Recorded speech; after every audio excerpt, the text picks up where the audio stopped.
বিএনপির বিরুদ্ধে যে অপপ্রচার চলছে, আমাদের নেতৃবৃন্দে যে অপপ্রচার চলছে, যে ধরনের ভাষা ব্যবহার করা হচ্ছে, বিএনপি কিন্তু প্রত্যুত্তরে সেই ভাষায় যাচ্ছে না। আপনারা খেয়াল করেছেন? আমরা কিন্তু এগুলোকে গ্রহণ করছি, হজম করছি, কিন্তু আমরা আমাদের ভাষায় কথা বলছি, আমরা রাজনীতির ভাষায় কথা বলছি, আমরা গণতন্ত্রের ভাষায় কথা বলছি। এটা আমাদেরকে ধারণ করতে হবে। এটাই হবে আগামী দিনের বাংলাদেশের রাজনীতি। আরেকজন আপনাকে যেই লেভেলে নামাতে চাচ্ছে সেখানে নামার দরকার নেই। আমার বিরুদ্ধে যখন ওবায়দুল কাদের বক্তব্য রাখতো, সাংবাদিকরা আমার কাছে এসে বলতো, খসরু ভাই এটার আপনার বিরুদ্ধে এগুলো বলছে, আপনি কি বলবেন?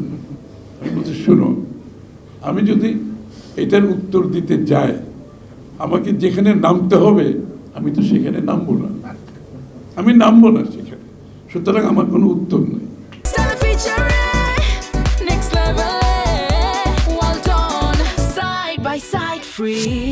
আমি উত্তর দেব না এটা, কারণ আমি উত্তর দিতে গেলে তো ওইখানে নামতে হবে আমাকে। এইটা হচ্ছে বিএনপির রাজনীতি হতে, এখানে পজিটিভ পলিটিক্স করতে হবে।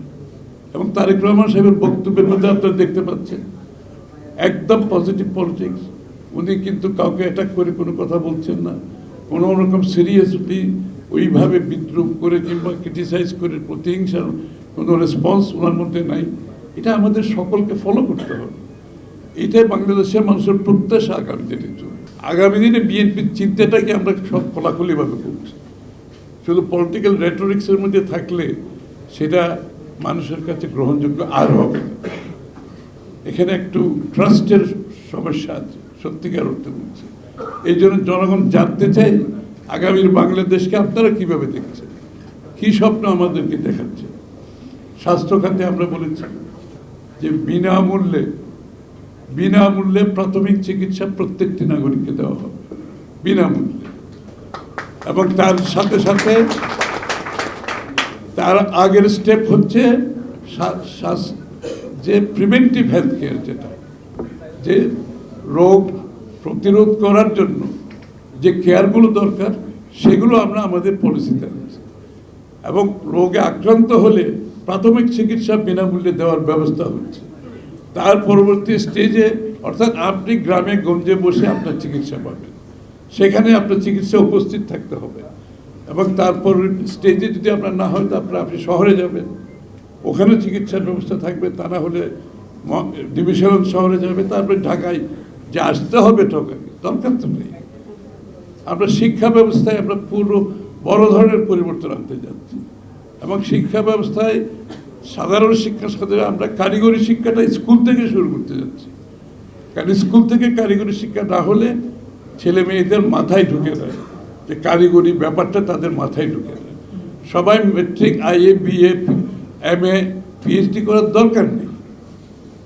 চায়নাতে 60% ছাত্ররা ভোকেশনাল এডুকেশনে চলে যায়, স্কিল ডেভেলপমেন্ট চলে যায়।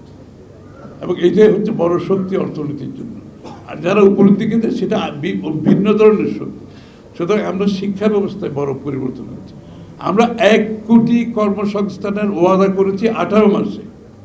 আই রিপিট, 18 মাসে 1 কোটি কর্মসংস্থানের ওয়াদা করেছি। এখন ওয়াদা করলে রাজনীতিবিদরা বিশ্বাস করবে কেন? কিন্তু আমরা কিভাবে বাস্তবায়ন করব সেই পরিকল্পনা আমরা সমাপ্ত করছি। কোন সেক্টরে কত হবে, কত কর্মসংস্থান হবে, কত আত্মকর্ম। আমরা কিন্তু আত্মকর্মসংস্থানের উপর অনেক বেশি জোর দিচ্ছি। কর্মসংস্থান তো আছে, আত্মকর্মসংস্থানের উপর বেশি জোর দিচ্ছি। বিদেশে কর্মসংস্থান কত হবে, কোন সেক্টরে কত হবে, এটার জন্য কত বিনিয়োগ করতে হবে, এটার জন্য স্কিল ডেভেলপমেন্ট কী করতে হবে, এটার জন্য ট্রেনিং কী করতে হবে, এটার জন্য আমি কতটুকু বিনিয়োগ করব, এটার জন্য আমি কতটুকু আমার গ্রামে গঞ্জে যারা আমাদের মৃত্তিকা শিল্পী, কুটির শিল্প, যে আমাদের এই যে বিভিন্নভাবে গ্রামে গঞ্জে যারা কাজ করে তাদেরকে আমরা সাপোর্ট দিচ্ছি।